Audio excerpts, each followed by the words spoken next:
Saus saya. Aha, waktunya kekebo.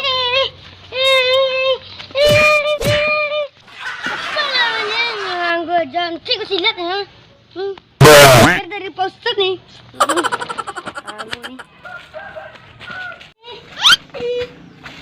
Nampak apa modalnya?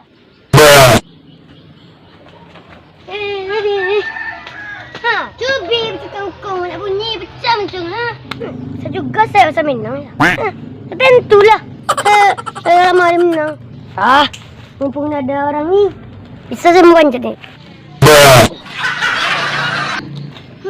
Mumpung ada orang. Kali juga dapat ni.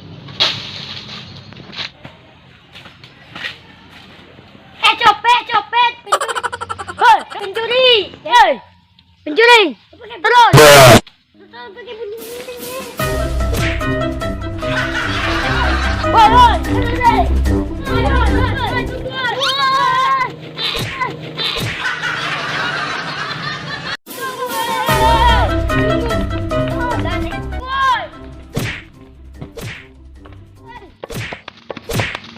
Woi.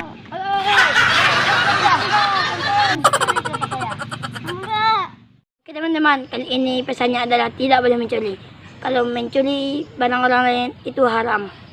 Tidak boleh mencuri itu. Kalau mau kita minta izin ke orang punya ya. Oke teman-teman.